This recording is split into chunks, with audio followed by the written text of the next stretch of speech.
Well, how cool is that? Hey, everybody. Look, I try to give y'all time to get on here. That's the whole point of the countdown. Um, and then to give me a little moment. So I'm going to give y'all another second to get on here because I don't see nobody on here. Maybe I'm wrong. Who knows? I saw Cherie sharing it. I've got a few things going on. I'm going to do Clubhouse tonight just to do something extra. I'm going to manage all of this.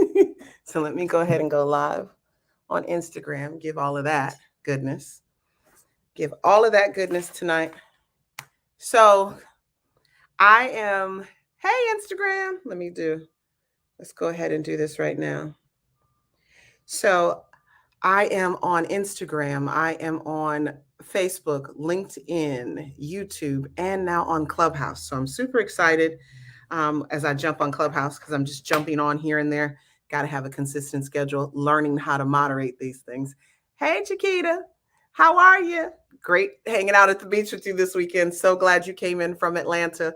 It was great. Look, I had homework to do, but I hung out with Chiquita this weekend and we got to see a water spout develop on the water. We were supposed to be running, but thank God it was going in the different direction. We enjoyed that. But tonight I am going to be talking about the journey to reunification. Now, last week we started this topic, but I recognized that we needed a little bit more clarity. As I got into, hey Anthony, as I got into this conversation about reunification, and even my mother was on, I realized that I'm talking to you guys from a place of expertise. I'm talking to you a place, and it's really quick, right? I'm talking to you from a place, hey, Cherie on Facebook and Instagram. And I'm talking to you guys from a place of being an expert in the field. And I needed to slow that down and bring more clarity to the situation. Now, I'm sorry about all of the noise out here. We actually had a blackout. Our building stayed on in the building next door, but the hotel and the resorts next door, all of the resorts, the 7-Eleven, everything was out until 5 minutes before I came on here. So I pray that the power does not go on. I see FPL outside. So hello. Let me introduce myself too. I always go beyond, like, keep talking. My name is Dr. Torri J. Evans Barton. I'm the founder and CEO of the Fatherless Generation Foundation, where we reunite fatherless children with their biological fathers. We see it as reuniting the fatherless and reconciling families. And I've been doing this work now. This is actually, funny enough, I incorporated in 2010, October of 2010, incorporated. I did it as a hobby. I'm trying to test the waters of what that looked like starting in the end of 2008. So I have legitimately been in business for 11 years. That's huge. And so I can celebrate that. I need to really start pumping that up, right? I should do something. I don't know what I should do, but I should do something. Look, I have my bubbles. I keep my bubbles. This is part of stress relief. Maybe I should blow bubbles, Cherie. I should be blowing bubbles to celebrate, right? That this is 11 years in business. How about that? I keep bubbles at my desk because sometimes you just need to breathe. And so 11 years in business. We reunite. We have 4 different programs. I don't want to get into all of those, but one of the things that we do is Healing Tuesdays. Healing Tuesdays is all about helping adult fatherless individuals, children, grow up and heal their inner childhood trauma associated with their fathers. Now, we have had talks about mothers, and I have a group called I've Got Daddy Issues, and I posted today that one of the things I learned even when I did a 19-city tour in 2019, and I learned that those who have daddy issues typically have mommy issues as well. Very interesting insight. It was every city I went into, that was part of the conversation. And I was like, whoa, which shouldn't have been far-fetched, but I get it. So let me go back to the conversation we're going to have tonight. I wanted to do this idea of the journey to reunification because I do have an ebook, and the ebook is called Why Should I Reunite with My Absent Father? It's entitled that for a reason, because we get so caught up in his absence that we can't even understand how his presence would impact us. We reject it. We don't want anything to do with it. But here's a book that really, and it's an ebook. It's 20 pages, 20 something pages. It's an easy read. And I wrote that for the fatherless child who was struggling with that. But as I I had this conversation last week, and I recognized that I needed to slow this down. Cherie, I needed to slow it down. And in slowing it down, I broke this up into different categories. So here we're going to do, this is the journey to reunification. We talked about asking your mom. Tonight, I'm going to get more into that and bring clarity to some of that. Vetting your father, the names that you have, and then locating. That's number 2. I'm going to start in that conversation. Engagement, coaching you through how to engage with your father, what that looks like. Getting into therapy. You should not be reuniting with your father without a coach and a therapist, okay? And then how do you continue to build that relationship? So we're going to take this, and I'm going to take it bite by bite. I was running you through it last week, and I felt a pause after I got off of here that I really needed to take the time to really break this down to you. I posted on the Fatherless Generation Foundation's page the interview that I was able to do with my mother. It's called My Single Mom's Journey. And that interview revealed a lot of things. And I watched that interview even this evening to pull some nuggets out. It has a lot of nuggets in it. I'm going to start by saying this. I'm going to hit hard here real quick. The first step is asking your mom. We talked about this last week. Many of you don't and won't ask your mom the hard questions because you're not ready to see your mom's humanity. That's number 1. And you're not really ready to know the truth about why you're fatherless. Because what if it's her? What if it's something she's done? Look, our parents are human, and more than likely your mother did something that aided in why your father isn't present. Does that make her the blame? No. But maybe they had an argument. Maybe she said something crazy. Maybe she said something that was out of pocket and he couldn't take it anymore. Like, we don't know the answer to this, right? And so I'm not here to blame mothers and I'm not here to blame fathers. I'm here to bring it all to the table so that we can heal, because you cannot heal in secrets. Secrets will continue to keep you in bondage. They will keep you from the deliverance that God has promised you. I want to first start talking from your mother's eyes. Can we talk about your mother's perspective? Listening to the interview with my mother, I pulled a few things out that I want to go over tonight. One of the issues that happens when children approach their mothers about who their fathers are or where they are, or what's the situation, there's this thing that comes upon them called shame. And they've already been dealing with it in their minds. And here you come and they're like, oh, Jesus, here's the conversation. I don't know when it was going to happen, but here it is, right? You need to reassure your mother that this is not about blame, shame, or even judgment for that fact. This is about understanding and knowing who you are. That's number 1. Number 2, understand your mother has her own unhealed trauma that she has not dealt with. And the relationship with your father and even why your father isn't present has been filtered through all of that. Hear me out. Your mother has unhealed trauma that she has not dealt with. How she sees your father, your absent father, how she sees you as the child of this absent father, how she views even her journey in relationships is filtered through her unhealed trauma, period. Some of you are like, my mother's perfect. She doesn't have any trauma. Sorry, we all have trauma. We all have it. None of us escaped unscathed. It's part of the journey. So your mother has unhealed trauma. And let me just say, the church didn't heal it. The church didn't cover it all. The church didn't take it away. Jesus paid it all. And so it just poofed and vanished. No. You got to go to therapy to get this taken care of. And more than likely, especially in certain communities, you didn't go to therapy. I am not a therapist, so I'm not going to pretend one on Healing Tuesdays. I am a coach, but I have plenty of therapists that I can help guide you to. Last week, I talked to you guys about Daniela and how I orchestrated and made sure that Daniela had the therapist to walk her through that journey. I do that with every adult child. When it comes to fathers reuniting with their children, we're going to give them coaching. We're going to provide a fatherhood program for them that has a therapist attached to it, just so you know. I'm not just throwing people together. I know people think that's what it looks like. It does not look like that. I make sure that the fathers have what they need in order to stay in an intact, reunified situation. Otherwise, we're just putting people together who are eventually gonna fall apart. And I had to learn that through the journey of reuniting individuals, because the first dad I reunited on air on Ricky Smiley, he told us, I didn't know what his story was going to be.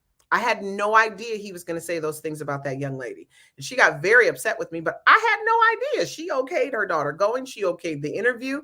I had no idea this man was going to say these things. But I can tell you, talking to her, she got very upset with me as if I orchestrated it. I did not. I had nothing to do with that.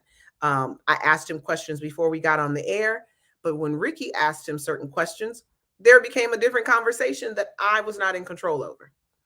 And so I learned after that. But that gentleman needed therapy. He needed a lot of therapy. And it really impacted the child in a way that I was not okay with. And I later found that out. But I'm saying that all to say, we all have to heal because we all have trauma. And in all of us having a level of trauma from our childhood, there's no way your mom is perfect in her deity and she doesn't have any trauma. I'm so sorry. And so more than likely, that's one of the reasons you haven't asked her the questions you need to ask her. Also, one of the things that my mother talked about, or I should say another thing my mother talked about on her interview, is the fear that she had. And it wasn't just the fear of being pregnant. Like she said, that happened. And then you go on and you raise your children and you do the best you can. And you enjoy the journey. But there's a fear of telling your children the truth because you have shame attached to the truth. Hear me. You hear that? For too many single moms, truth is attached to shame, and shame is attached to the truth. And so you're not going to get the truth just because. It's going to take a little bit. I have a young lady, I want to say she's 55. Her mother was supposed to call me, hasn't called me, or she called, it was at 7:00 at night. Boo, I work 9 to 5. And being in school is more like 11 to 4. I've dialed back a lot of things in order to go to school right now. And she called me at 7:00. Where did they do that at? And I've been trying to get in. And then I sent her a link saying, hey, set up a time to talk at your leisure.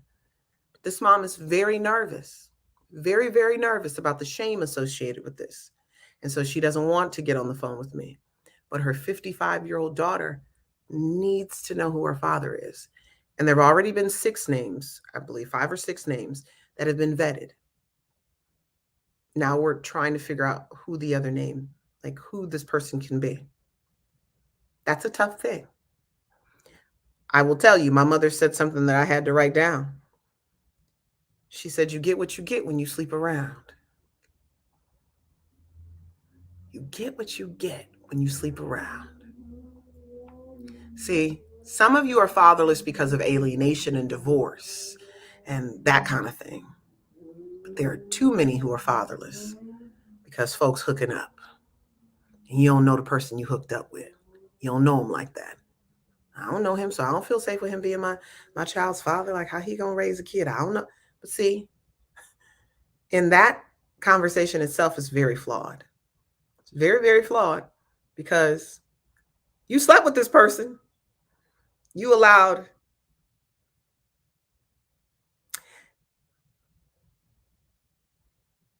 how do I say this diplomatically? You allowed some rawness and some spirits that come with that to enter you, but you don't trust this person now to be a part of raising the child you two created together. And I've seen married women say this about their husbands. So I know you got questions, but at the same time, that's a part of he has a child with you, then he don't know you either. But you get to raise the child and nobody knows you either.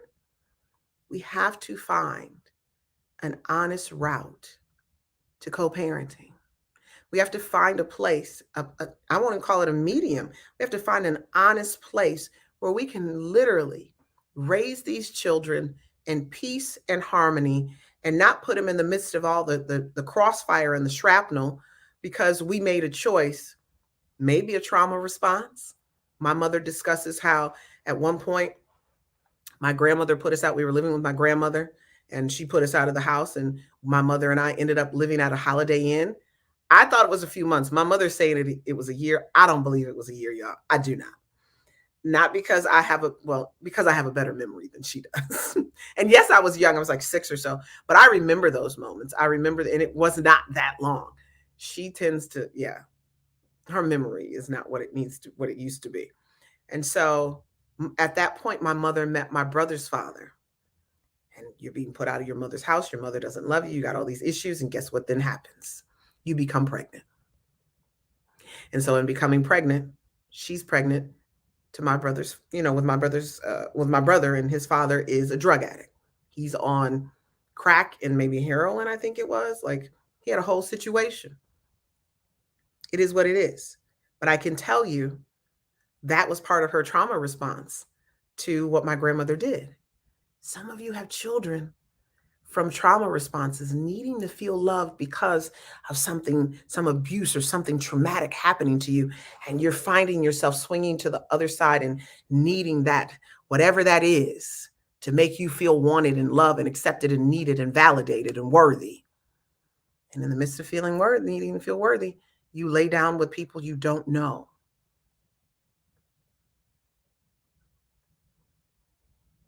Yep. You lay down with people you don't know. I recognize a couple of things as well. I do want to play a clip. Because I think it's important. I gotta get here though. Let me see. I think I queued it up. Now, mind you, we're crying on this video. This video has lots of tears. This video has a lot of stuff in it. Let me see. Share my screen. Share screen. Window. Share. When I tell you I got this thing down now, I'm so excited. I had to do some work. I'm going to cue this up. Many of us grow up in faith, in the faith, in a belief system, religion, spirituality, whatever it is. And growing up, I had no idea that my mother was wrestling with these things on the inside of her. My mother served at church. My mother was an usher. She worked in the tape room. She was very active at church. But I never knew she wrestled with this piece that she's going to share here. Although we go to church, although we have some way of connecting with a higher power, and we put ourselves in this position, but it didn't heal it. It didn't fix it. And here's one of the reasons why. Let me see if this is, make sure. It'll start where it starts. And your mom, to me, our mom never told us she loved us. So I always thought that, well, if my mom didn't love me, who else? How can God love me if my own mom didn't love me? No. She never said that. No. And I said, and so I fight my Christianity today, and I try to meditate and get a peace and volunteer and give back. And that's the peace that I get every day by trying to volunteer and give back. Even though your soul is hurting, when you feel that you go out and help somebody, you feel that I'll have a peace about that. And if that's what I can do, so that's what I do. I just prayed today that.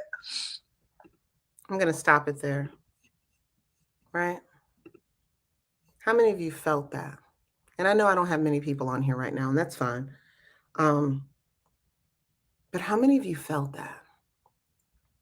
How many of you felt like, wow, in truth, when I have tried to connect spiritually, I've had questions about if my mother didn't love me, if my father didn't love me, how could God actually love me? Like deep down, not this game that we play where we cover everything up and we pretend, yes, child, I'm blessed and highly favored. And I'm the honestly, truthfully, from this place of I have brokenness on the inside of me. And there are areas in my journey where I'm unsure if God is really who he says he is. And can he really love me through the fact that I was out here hoeing and living a certain life? Did he really forgive me? Because I haven't forgiven myself. I haven't forgiven myself. Okay, I'm sorry, y'all. I got to watch Tokyo a little bit. He got stung by a bee yesterday. Crazy. We're both over here in whole situations hurting. And so I got to make sure he's good because I heard something. But if God didn't love her, or if her mother didn't love her, her question was, how could, if my mother didn't love me, how could God love me? You hear the pain and the true emotion in the midst of that? Truly. My mother also talks about something that I want to put that even in your mother's space. We got parents who pray and say they believe in God and they say, but I'm telling you, behind the curtain, behind the veil, there's some tug of war going on. And you need to be discerning of that tug of war, even as you approach your mother and ask her these questions. You got to be clear that there is a tug of war going on. My mother even talked about being stressed and depressed. Let me tell you something. Single moms, you have mental health challenges. You got some mental health issues because you're carrying something that you were never meant and intended to carry. You're carrying things that God never intended you to be and do. You can't be a mother and a father. You can't carry all of the roles and all of the load and not have that press upon your mental health. My mother said she was stressed and depressed. That's a clear thing. I've talked about her mental health issues before. I'm not going to do it again tonight. I have asked therapists, and I asked them this because then I was able to take the phrase and use it, and it's mine. Fatherlessness is a mental health issue, and it creates one. Fatherlessness is a mental health issue, and it creates one. It is both of those things. Growing up in a fatherless household, you're going to have mental health issues. And I know you think I'm good. And I'm going to go back to those in the church. Well, Jesus paid it all, and my mental. No, he said, I wish that you would prosper even as your soul prospers, right? He wants your mind, your will, and your emotions all put together.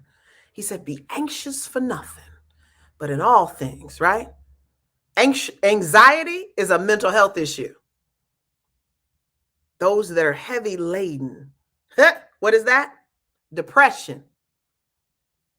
Stop acting like the word of God does not have stuff about mental health in it. And for you mental health people who think y'all got the corner on healing and trauma, no, the divine is the one who has it completely and totally. Completely and totally. And he gave you what you needed in order to be who you are. But trust me, Jesus and therapy go together. They go together. And for therapy, because I saw something the other day, for therapists who think they got the market on healing of trauma and inner childhood stuff, you are fooling yourself. I don't play them games. Oh, well, Torri, you're not a licensed therapist. I don't want to be one. I'm a powerful woman of God who can see and discern and prophesy and go in and attack what I need to attack. You better tell him, Elder Corey. He was just at a mental health conference I was at in Dallas. You need the combination. And let me tell you something. I was in the room with a licensed therapist. And once I did the work I needed to do, I left her in the room with the young lady. Sometimes what's blocking you from getting the therapy you need is a demon. Said it. Fight me. The demon could be a pattern. It could actually be a spirit, though, too. Because some of y'all got some spirits attached to y'all from rejection and abandonment that you ain't even dealt with. Because you try to deal with it from the natural and not incorporating the natural and the spiritual. It's spiritual first and then natural. Whole nother conversation. I also looked at something my mother said when she talked about getting the job at General Motors. That was my mother's saving grace. We didn't grow up in poverty, not even anything near it. I'm spoiled. I was a spoiled brat, to be honest with you. Hetty, I'm going to read your thing in just a minute. Give me 1 second. My mother said money worked for me. When I read that and when I heard that today, let me tell you what I heard. Exactly what I know about my mother. Money, unfortunately, became the tool for a better way of life. And in some ways, that replaced the emotional. He's recovered. Yeah, he's recovered. I think he's just got a few little ticks still left from it. Thank you. I think that's Mark. Yeah. Thank you. What you do is you replace the emotional needs of your children by buying them everything that they want. As a single mother, you buy them and buy them and buy them and buy them, and you don't even connect with them emotionally. And then when your children get old enough, what do? They know to perform, because part of buying them things was a part of performance. And I need the single moms to know that the stuff you buy your children does not replace the emotional connection your children need. How are you, Damon? Yeah, it doesn't replace it. And some of you, that's your go-to because you have nothing else to give them. You don't know how to connect with your children emotionally. Then you need to take a course, a class, or something. Ladies, you need parenting classes just as much as the men that you say are horrible fathers and they can't do this. I know too many of you need the classes too. You do. You need the classes. And I know some women don't have the nurturing, they don't have it. I have a book that I have to get that someone recommended to me. I ain't even gonna name it. I'll read it and then we may talk about it on here. But you gotta know that when your children get older, if you're the type of mother who does not connect with them emotionally, who provides everything under the sun for them, they then grow up to be performers. Their career, getting good grades, going to college, successful career, and all of those things are very much so in the performance category. They have mental health challenges. You got kids who get great grades in school, but guess what they don't do? They don't behave in school. They got written up every single day, got issues. He said, disenfranchised dad here. I'm very lucky that I never wondered if my parents loved me, but now I'm held at a distance from my children and I can't express my love to them.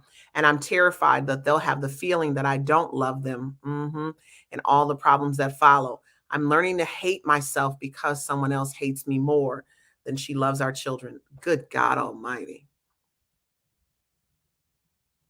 I'm learning to hate myself because someone else hates me more than she loves our children. So, Medi, I think is how you say your name if you're still on here.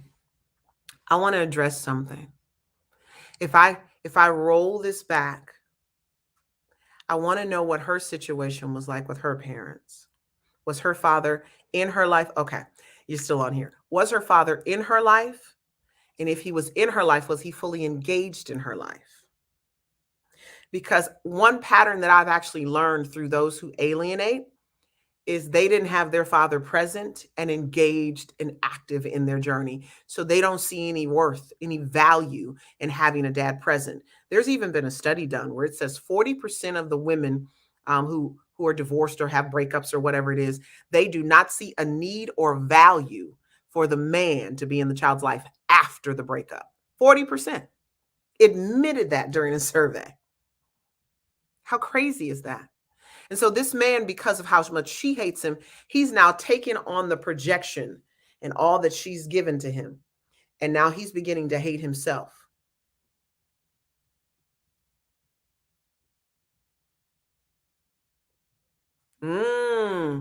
See, there's something to be uncovered here. He said, yes, I think so. And I love him, meaning her father. Okay. But I think she never learned to live apart from her parents, especially her mother. So now we've got to ask, what was the mother's journey? I've seen a lot of mothers who put these things on to their daughters, making them think, you know, oh, you don't need him. The children don't need him. Maybe the relationship just didn't work out, but it doesn't mean that the children don't need their fathers. It doesn't mean that these children don't need their father. So, but he's saying, yes, I think so. That becomes part of the conversation. When you meet someone, you need to know, and this is not against you. I'm just having a conversation. Medi, this is not against you. This is just part of the conversation because of what you said. We have to make sure when we talk to people, we ask more about the relationship between them and their parents, and even their parents' relationship. You've got to know if this person is fatherless and what fatherlessness looks like to them. Because if a woman doesn't see a value in a father, when you become the father of her children, trust me when I say the patterns will show up. Oh, I love you and everything's great. But when those children come and you guys start to have trouble and issues because triggers, because challenges are happening, patterns are starting to show up, parents are getting involved, a lot of different things start to play out. That's when you got questions. You got to ask these questions beforehand. And I know I hear people say all the time, how a man treats his mother is how he's going to treat you. Not necessarily. He may hate his mother and not be able to express that, and then take out all of that hatred that he has for his mother out on you. You see men womanize, they're womanizers. I bet you they hate their mama. So they treat the women in their lives the way that they do because of the hatred they have for their mothers. Period. So I don't pay attention to how a man treats his mother in public or present with me. That means nothing to me. Because people have dysfunctional family members too. And so what does that look like? I think we've taken things and made them a thing. We've taken ideologies and made them a thing. You know, it doesn't necessarily mean anything. It doesn't. Because people perform. And in fatherless homes, oh, baby, we've learned how to tap dance. We know jazz hands. We know how to do all of the moves because we want to be loved and accepted.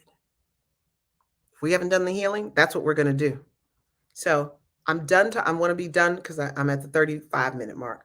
But I want to be done talking about asking your mom. I've given you her perspective. And I've also given you some other things in the midst of this conversation. My heart is broken for Medi because the fact that he's learning to hate himself based on somebody else's hate. I need to think about what I need to say to you. I'm going to be thinking while I'm on here, and prayerfully God will give me the answer that I need to give to you.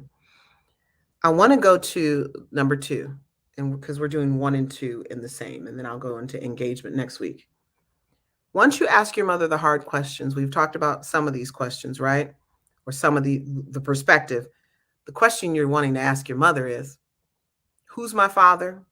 Or where is my father? Or even yet, why is my father not around? Once your mother gives you a name or gives you more information, now it's time for you to start vetting. Vetting looks like things, of course, like Google, looking on Facebook, asking your mother, like, can you, like, is this him? See, moms, you guys have to be willing to be engaged until your children get the answers. You're not asking your mother one time. That first conversation is the hardest one. But as you start going through vetting, looking up people, let's say you don't know who he is, very much so like my story. Had an idea, right? I'd met him before, been around him before, but wasn't sure. So the two names I had, I knew one very well. So the vetting I had to do was making some phone calls. Child, that man's phone number is still in my phone to this day. And my dad's number, I never, even after he passed, I never deleted his number. I just added my bonus mom's cell phone to that number. So it's the home number that I had when I first met him that's still in my phone. And my bonus mom's number. It's funny, I never deleted it. I've never felt the need to, and it's a part of my journey. But you're welcome, Glenn. I had to make some phone calls. You're going to have to make some phone calls, right? And in making those phone calls, they're going to be uncomfortable. They're going to be very uncomfortable. You don't know these people. I wrote a letter, and I'll even tell you that vetting. Let me slow down. Vetting requires looking online, seeing who they are if you can, if they do have a social media presence. Looking for family members and saying, "Mom, is this person? Do you know this person? Does it look like this person?" That's why I said, "Moms, you got to be engaged until they know they know that they know, and they're fully engaged with their dad." So don't check out. Stay engaged. I know you don't want your children to be in the midst of all of like you like, oh, I raised you. I've been here the whole time. Why do you need them? Some of you have been there the whole time because you set it up that way. No lies detected. Some of you have been there for your children the whole time. Dad has not been present because you set it up that way. It's very much so like Medi says. Now, yes, we only have his side of the story, but I need you guys to recognize there are no perfect people. None. And we give dads hell for being imperfect, and moms get a pass and resources and all these other things. And I'm like, that's not. Hey, hey, Mr. Sessom. He's like, facts. Yeah, dads don't get the pass. Moms get the pass. She gets the resources. She gets all of the stuff. That's why I'm who I am and where I am. I'm trying to make sure dads have resources. It's not fair. But dads don't get the pass. And he's imperfect, and so his imperfections voids him out as a father. Really? That's how we do this? No, that's not fair. But when you have imperfections as a mother, even defects give you multiple reunification attempts, Mom. Because they'll make sure that you have all that you need to reunite with your children, even after you've beat them, burned them, been on drugs or whatever it is. Okay, we're going to give you some classes. We're going to make sure you go to anger management. We're going to make sure you do all that. But then you guys don't, oh man, he did that. Oh, that's not enough. He need to prove to me. I said it earlier. We all come out of childhood with trauma. None of us are without trauma. How far we've gotten in our healing determines how much we've actually put an effort towards healing. Too many have not done the work. Too many have not done the work, and therefore you are not where you need to be. And so when you're vetting your father, mama gonna feel some kind of way, is my point. Mama gonna have some reaction. But you need her engagement in the process. I called one man and I wrote another man a letter. The man who was my biological father is the one I wrote a letter to. Oh, you're welcome. Oh, Mr. Scott, how are you? I was realizing who that is. We have to recognize that Our mothers are going to be uncomfortable because, as I said to you earlier, telling the truth is attached to shame for them. Period. It's a walk of shame. It's a walk down memory lane. It's all the stuff they want to forget. It's all the stuff they don't want you to know. It's all of that stuff. It's really their humanity. But once again, we have placed our mothers on such a level of deity that they ain't coming down off their throne to tell you the truth. Why should they do that? But the truth is you need them to do that. You need the truth so that you can go about your healing. Because without the truth, you can't heal. I read it to you guys last week. Bishop T.D. Jakes said the reason many of you can't get delivered is because you're stuck between truth or deliverance and secrets. And family secrets is killing y'all. They killing you. And let me tell you this, while you're vetting your father, you're seeing things that are contrary to what your mother said. And then you back off. Because now it's pressing up some stuff. It's pressing up against some stuff. Conflict is the only way to find divine purpose. And that conflict you're feeling every time you go to look him up or vetting him, that's your direction. One of my coaches, Maston Kipp, says that fear is your compass. That when you are afraid, or whatever that is you're afraid of, that's the direction you go. Fear is your compass. So for you, conflict, fear, that's your compass. Go in that direction. Press hard in that direction. I'm not telling you to disrespect your mother. I never disrespected my mother in the process of finding out who my father is at all. I'm even at most of the time, unless we got some issues, we don't have no issues anymore because that situation's different. For real. When you release something for real, it doesn't have the same effect on you. But I can tell you, I had to walk through some very hard times in vetting my father. And even once I located my father and building that relationship, we talked about that last week, it was tough. I know I just skipped over something, but I want to go to locating because the time is winding down. So once we ask our mothers the hard question, that really hard conversation, we get the names, we get the information, we start vetting it. Google, whatever that is. Vetting may lead to you having to locate them because they may not be on social media. Depending on how old you are and how old they are, they might not have a social media presence, okay? So locating becomes, I need their address and I need their phone number.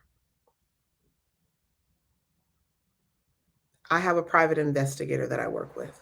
Murph is amazing. He does what is called skip tracing. And skip tracing always, like we were talking today about 2 skip traces that came back and it wasn't the right information. And sadly enough, you know what he said to me? I was like, Murph, this is not the information. He was like, this is the information you gave me, and these things are exact. And so he says, so somebody lying. This is what my private investigator said. He said they lying about the name or they're lying about the address and the contact information. And I was like, well, the saddest part that I can say right here is I would put money that the mama lied over the skip trace being wrong.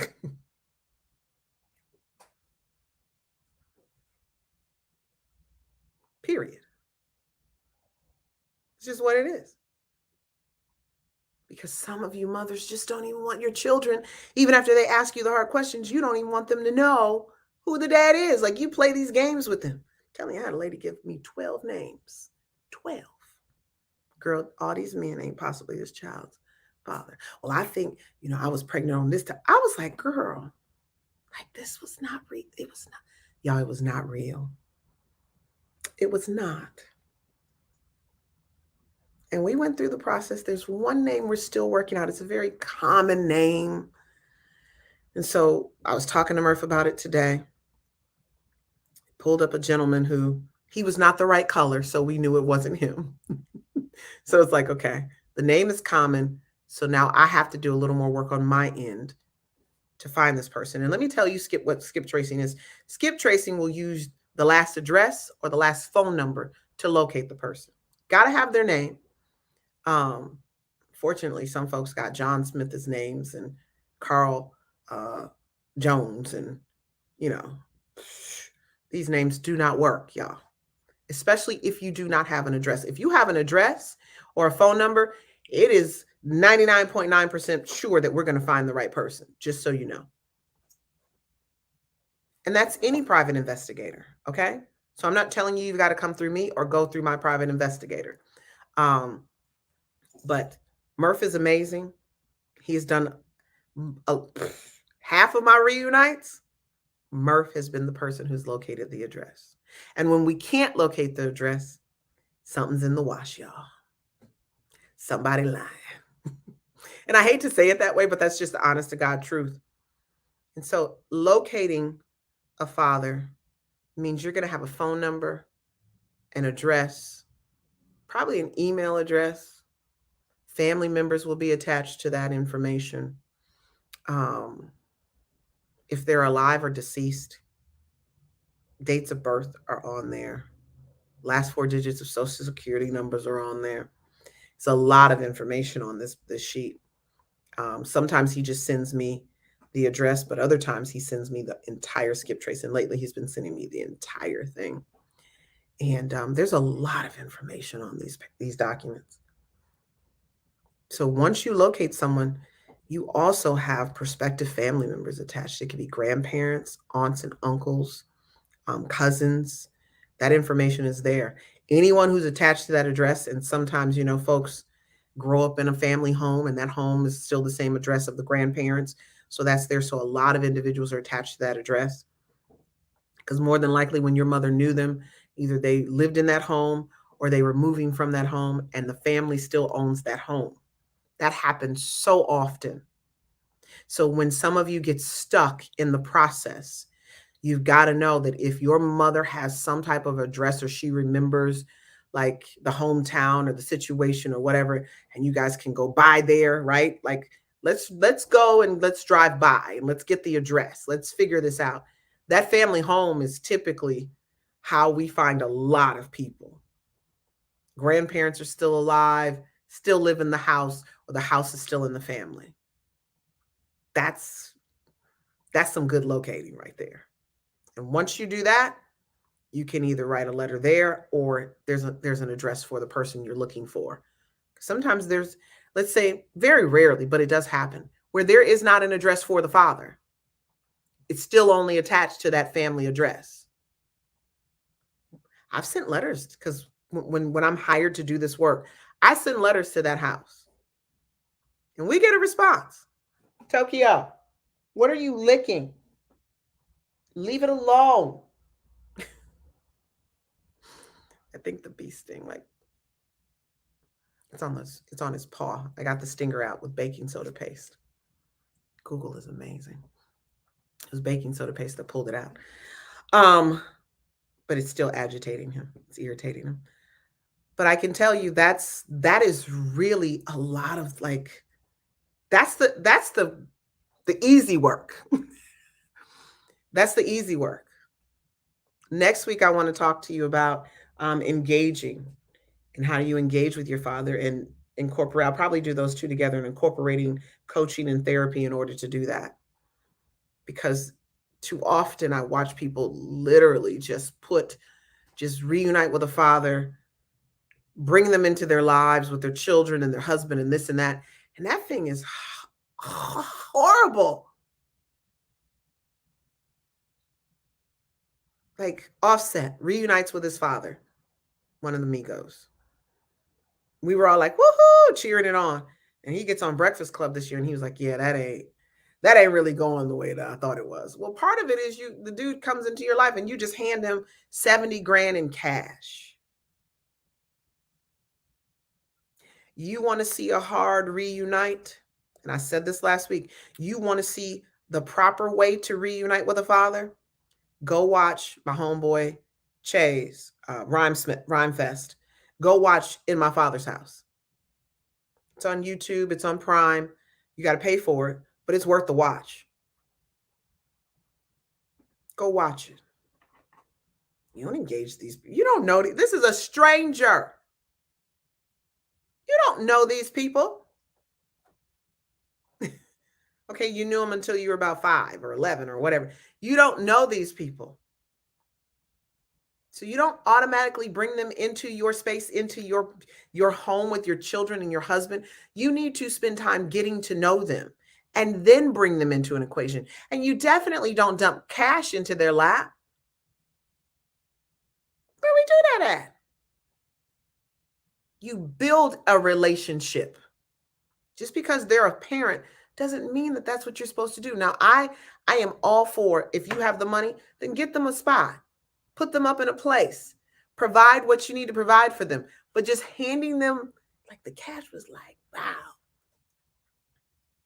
Then you put it in a bag. It's like, and you wonder why it doesn't work out. But it goes back to money is what works for so many of us. And we think that that helps build an emotional connection with people. No, that teaches people manipulation and control. We have to do better about setting up our relationships to succeed and to be successful. And this even includes the relationship that we need to build with the father that's been absent from our lives. It is strategic and it is very important that you're protecting yourself. I didn't say guard. Let me be protecting yourself throughout the journey. Making sure that you're getting sound judgment and wisdom, counsel along the way. And not from your mother. No, not from your mother. Therapist, coach. I'm not even going, I'm like your closest friend, like not random, not she kind of cool with me or he kind of cool. The person you can tell whatever you need to tell to them and they won't judge you. That's the person you need to. And they're always going to take you back to what did God say? They're always going to put you in a position where you win. And let me say this. Don't be afraid to take a break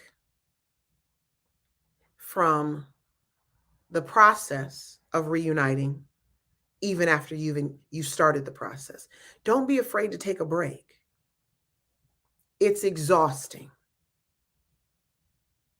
And if you feel a pause, you get overwhelmed, you get triggered, you got trauma showing up, take a break. If while, because I'll say this because we're going to talk about this next week. If while engaging with your father, you need a moment, tell him that.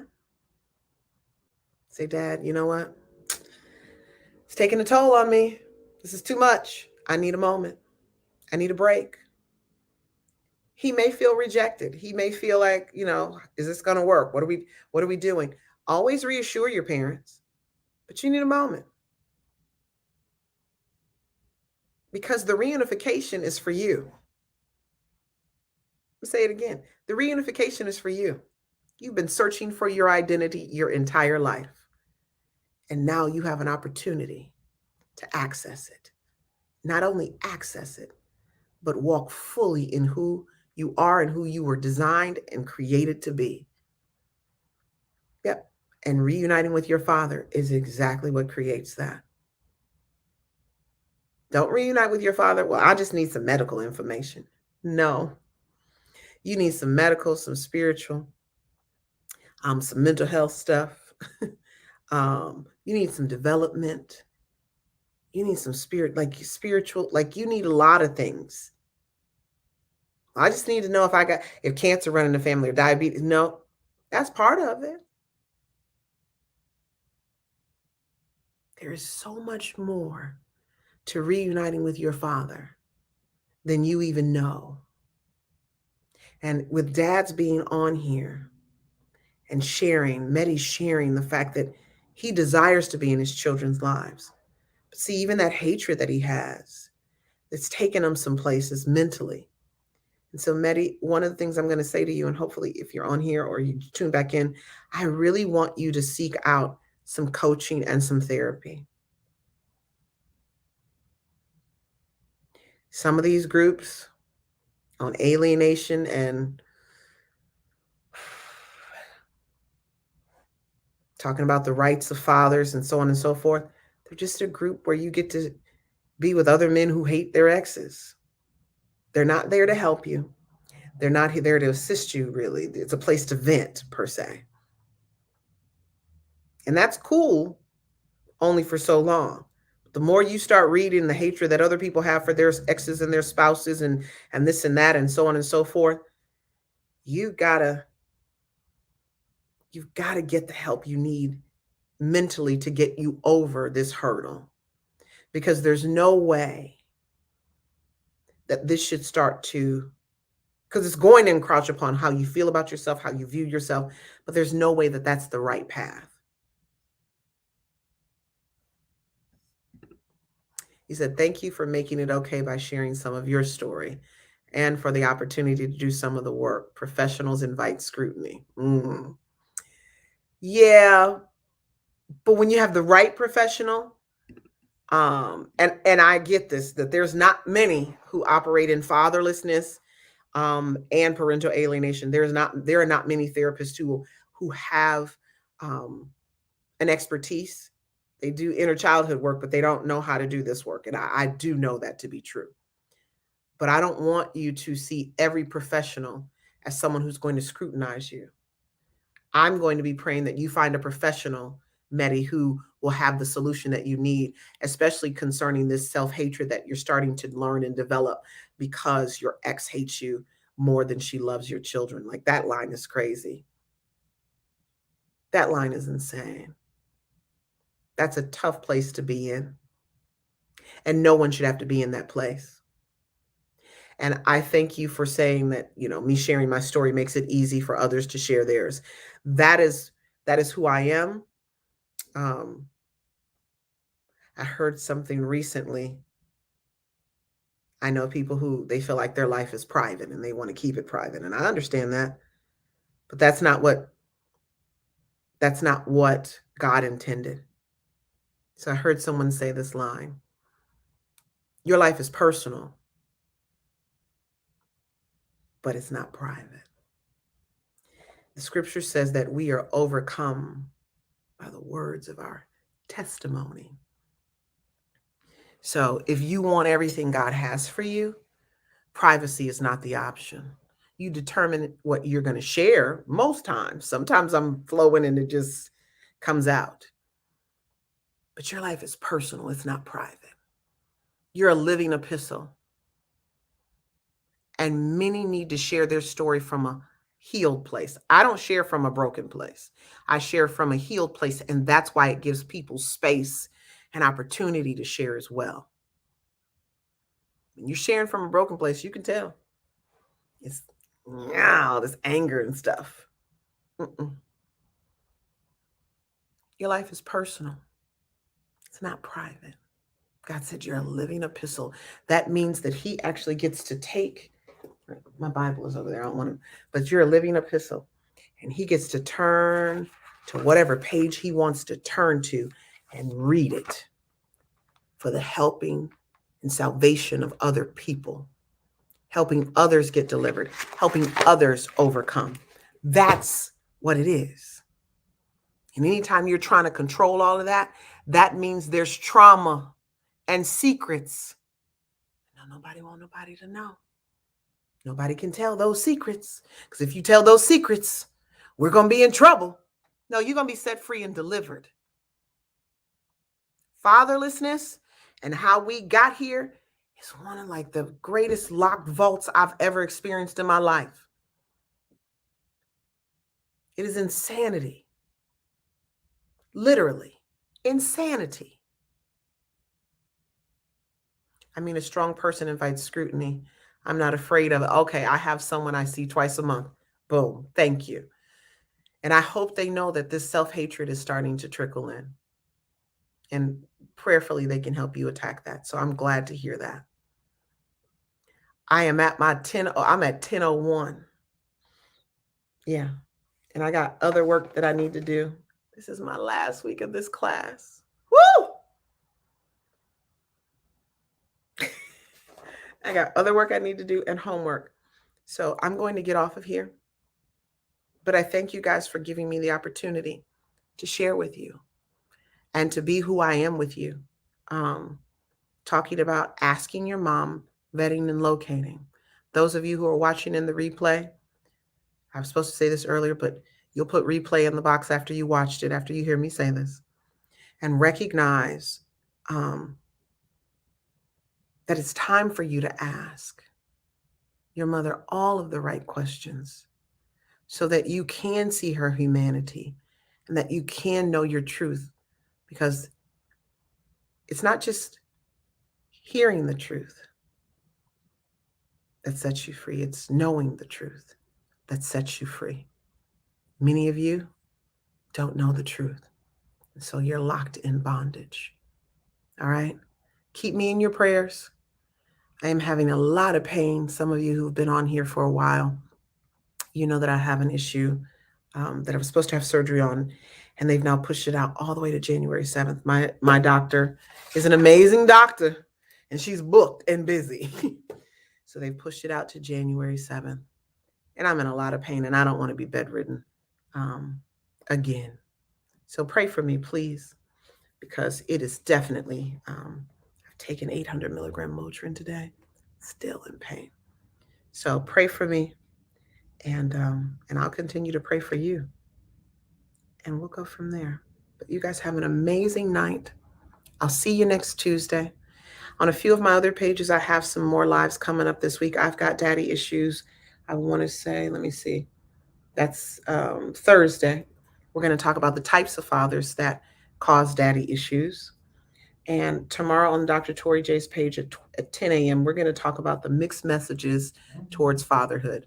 So if you find those pages, you can see me live again, and we'll go from there. Hi, Ruben. How are you? But you guys just know I am rooting for you. I am praying for you. And know that you reuniting with your father is exactly what God desires to have for your life. It's exactly who God wants you to find, because once you find your father, you'll also be able to find the truth of your relationship with your Heavenly Father. All right, I'm Dr. Torri J. Evans Barton, and I will talk to you guys next week. All right, bye-bye.